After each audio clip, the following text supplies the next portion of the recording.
the widest research base possible and the widest range of experts in effectively stopping the spread of disease. Ben Everett. Thank you, Madam Deputy Speaker. Members in this House and, of course, journalists outside of it are perfectly at liberty to ask what lessons we have learnt from our European partners. But it's worth reminding the House that the Chief Medical Officer that is leading the response to this crisis is a Professor of Epidemiology. He is literally the right man in the right job at the right time. The Foreign Secretary updated on his conversations with our European partners, but perhaps he could update on conversations with other international partners as well, such as the US and other global institutions. Well, can I thank my honourable friend? He's absolutely right to pay tribute to Professor Whitty, but also Sir Patrick Vallance. We've got some of the very finest expert evidence coming to us in the world. And on his broader point, yes, we're talking to our European partners, and of course, UK nationals are in European countries in large numbers, particularly looking in Spain and France, but also others. But I can reassure him that I'm talking to my opposite numbers from around the world, from Central America to Asia Pacific, from North America, both Canada and the United States, and we will continue to do so. Andy Slaughter.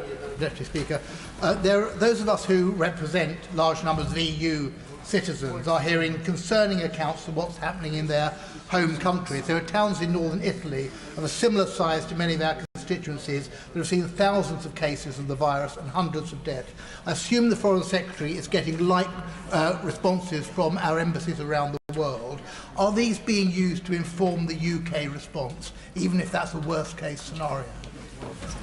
Yes, can I thank the honourable gentleman? He's right that we need to learn and try and understand a bit more about COVID-19 and what its impact will be in the UK based on the experience that we're seeing in real time across the world. Of course, that's being fed in via the scientists, via the Department for Health and Social Care, and we're making sure that we've got, at the end of that pipeline, practical advice, which is why we're taking the decisions that we're taking on travel advice today.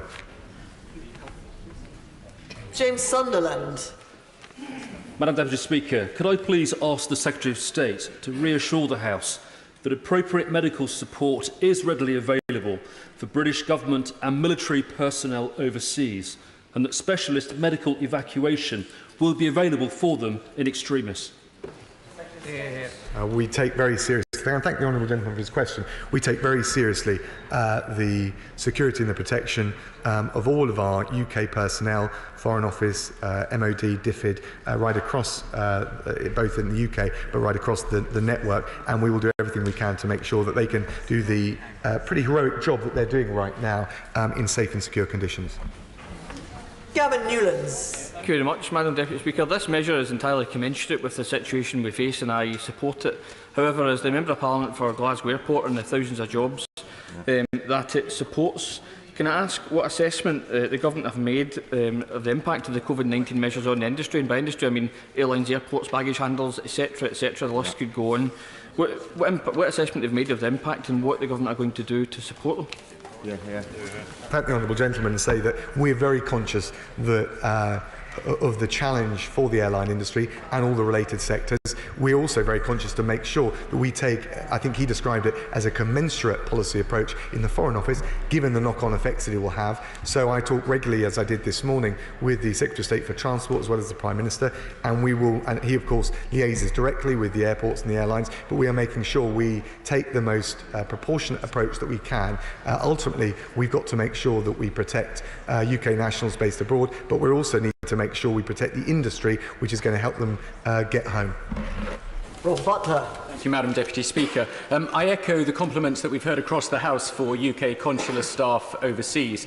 I recognise they have limited resources, but I wonder whether my right honourable friend could consider whether there's any scope for them to offer at least a basic service at weekends.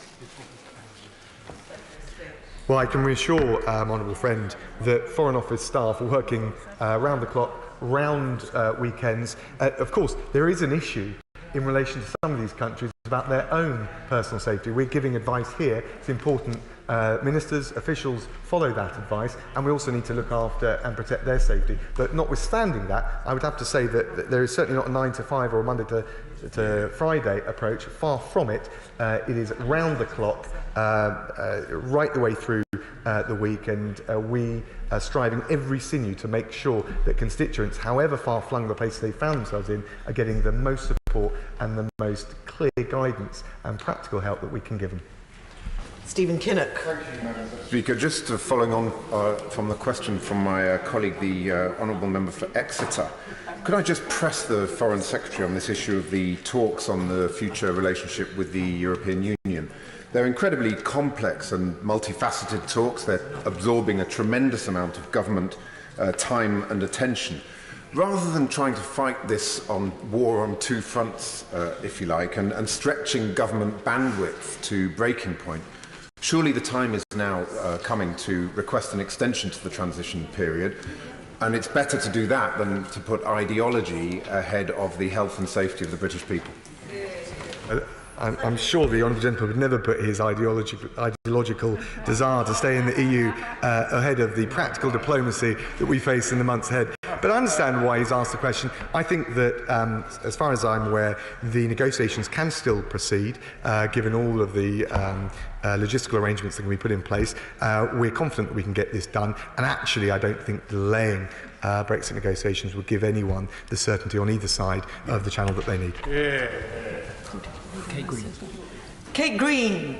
Madam Deputy Speaker, can I echo the concerns of other colleagues about the situation for British nationals in Peru, where I have a constituent with serious underlying health condition who is stranded, and as we've heard, not only is the British Embassy apparently closed, but the phone number which they are being informed they can use to obtain information is apparently not being answered.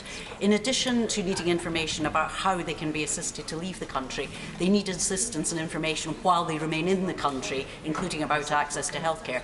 Can the Foreign Secretary take a very careful look at the situation in Peru?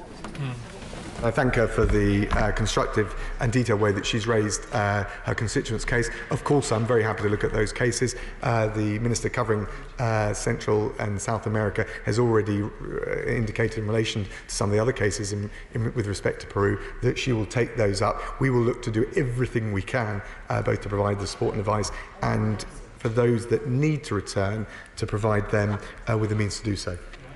Tim Farron.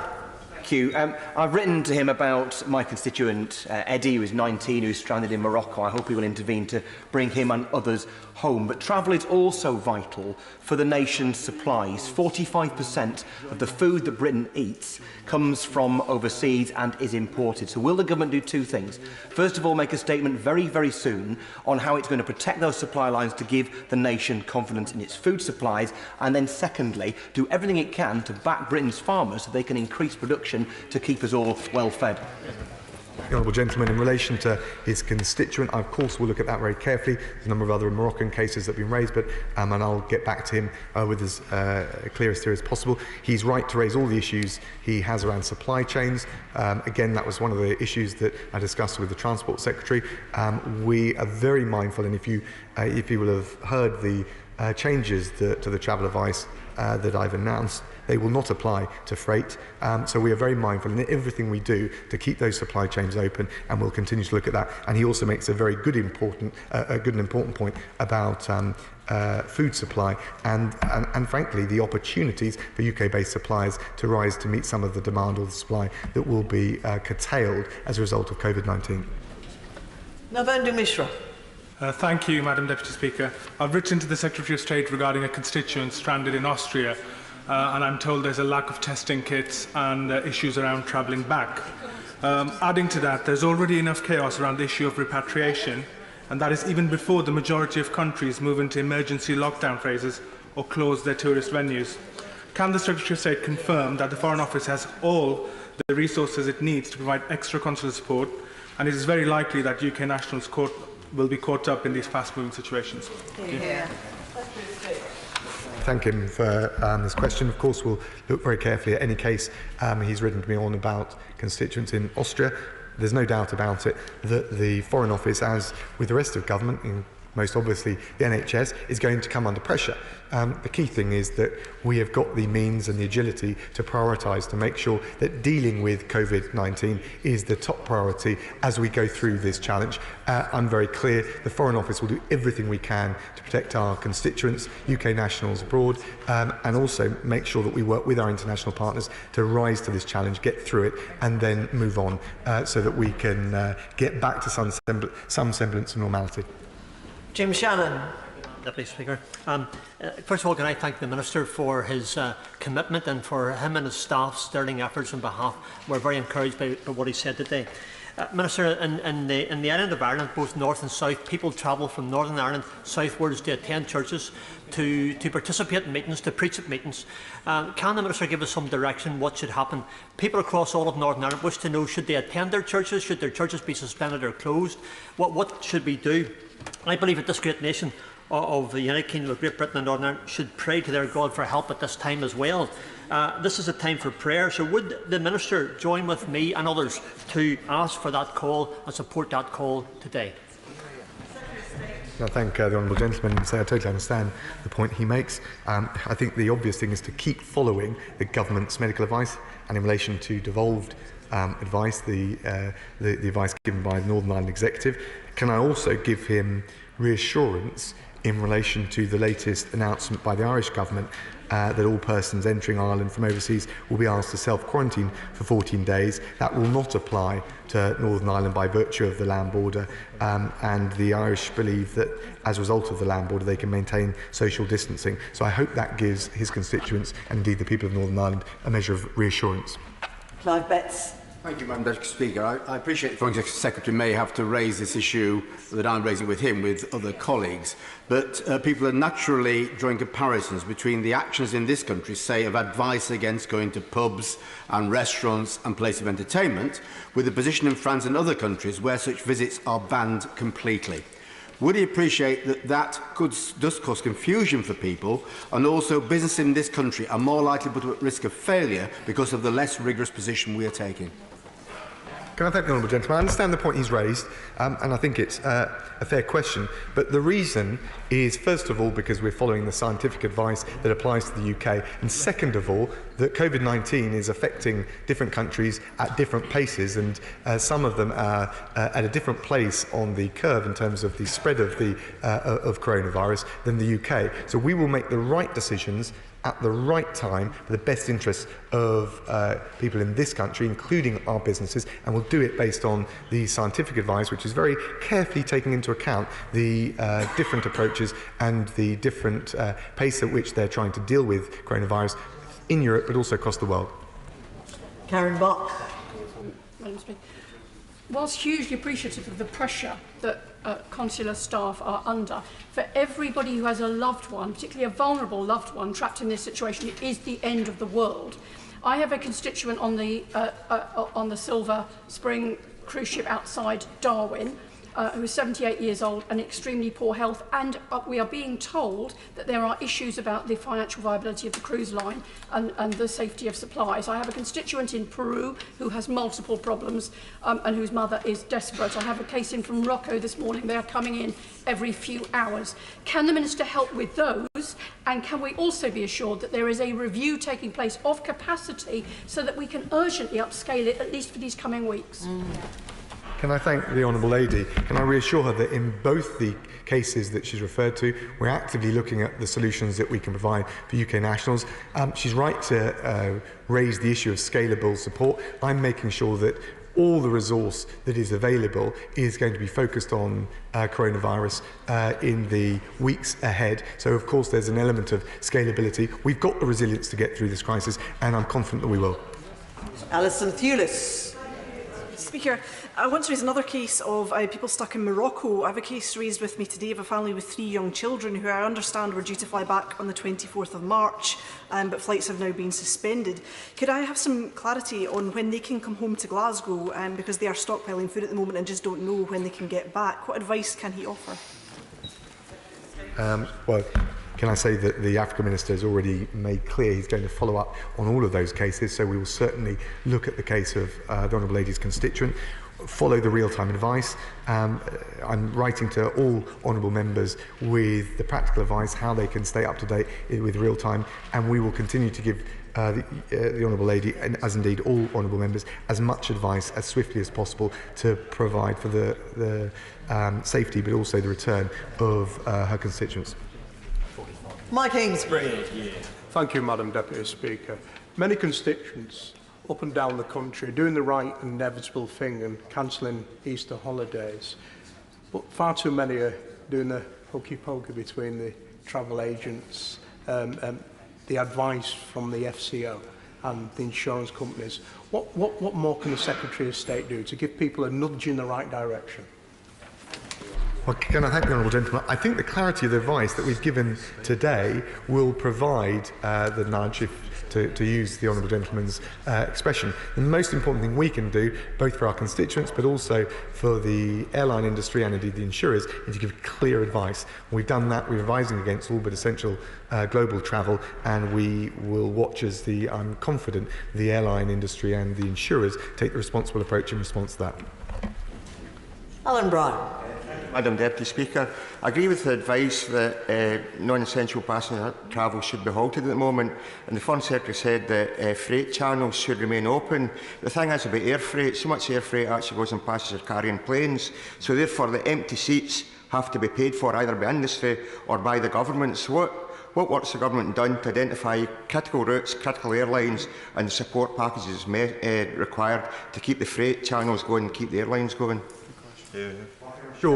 I can assure the Honourable Gentleman that we discussed that issue, discussed it with the Transport Secretary. He's in conversations with the airliners. He's right, there's not a clear division between freight and passenger travel. They often go on the same aircraft. We're very conscious of this, and we'll be working with the industry to make sure that we can chart a sustainable path ahead as possible. But we've got to take of course, time's critical. We're in daily touch with all the relevant interlocutors, including the airlines and the airports. But also, I think it's important that we take this measure now, not least given some of the comments that have been raised in the House about travel arrangements over the Easter period. Claudia Ware. Thank you, Madam Deputy Speaker. Like many of my constituents, I too have family members stuck abroad. In my case, an older aunt stuck in the US. I certainly look forward to her healthy return, along with the rest of my constituents' family members, once there's a global strategy in place. My friend, the Honourable Member for Islington South and Finsbury, was right to highlight the global leadership and global response that is required. And in that regard, is it not one of the other lessons that we must learn from the COVID-19, the need for a joint mechanism to guide coordinated global efforts on the development, testing and rollout of potential cures and vaccines, potentially with the establishment of a dedicated body responsible for this work? Would the Foreign Secretary undertake to look into that proposal today? Well, I thank the Honourable Lady for the emphasis she puts on international coordination. There are multilateral efforts to make sure we deal with everything from research and development to going to vaccines, but also capacity building for the most vulnerable countries. I'm certainly happy to look at any proposals she wants to write to me with, look at the detail of it. The challenge, of course, has been different approaches, partly driven by different assessments of the risk, but also just the pace at which and the geography with which coronavirus has spread. Deirdre Brock. Madam Deputy Speaker, the Secretary of State mentioned the Irish government's announcement of a mandatory 14-day self-quarantine period. The Australian Prime Minister has recently announced the same issue for any passengers arriving in Australia from abroad. Is that an option the UK government is actively considering? The Honourable Lady, I mean, that's ultimately the responsibility of the Home Secretary, but what I can say to her is that given the changes that we're making on travel advice, it wouldn't seem that it was necessary, nor indeed is the scientific advice that we're getting suggesting that that's a measure that we should take at this time. I thank the Foreign Secretary. Thank you very much. We now come to the 10-minute rule motion. Karen Bradley. Thank you very much, Madam Deputy Speaker. I beg leave to bring in a bill to require companies to prepare an annual statement on carbon in their supply chains and for connected purposes. Madam Deputy Speaker, it may seem odd that on a day when we're focusing on an immediate crisis that the world faces, COVID-19, that we should also be looking at other issues that face the world. But there is no doubt that climate change is an issue that the world faces. It is an immediate crisis, and it will still be here even when the immediate crisis we face over COVID-19 is more manageable and under control. So it is quite right that we should not stop looking at these global matters at a time when we have an immediate health emergency. And I think honourable members would agree that it is probably the most significant long-term threat to our health, wealth and happiness. And, like COVID-19, it is an issue that affects the whole world. It is also an issue that requires global action. It cannot be tackled by any one country taking just unilateral measures. It requires global leadership, something that we in the United Kingdom have a duty to provide. And we have done so already. We are the first developed country to legislate to be net zero by 2050, and I'm extremely proud that I was part of a government that brought in that legislation. We are taking other significant measures at home, and these are to be welcomed. And I also welcome the opportunity that hosting COP26 in the UK this autumn provides. This is a real opportunity to showcase the measures that we are bringing in at home and also to demonstrate our global leadership.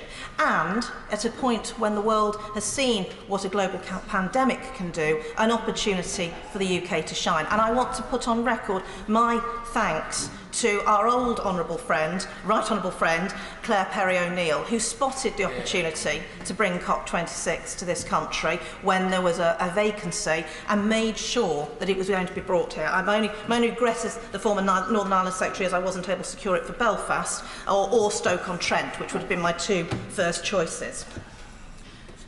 But of course we can always do more. And when the UK is no more than less than 1% of global emissions, but we see China at 25% of global emissions, it is important that we consider the actions we can take in the UK to make sure global action is taken.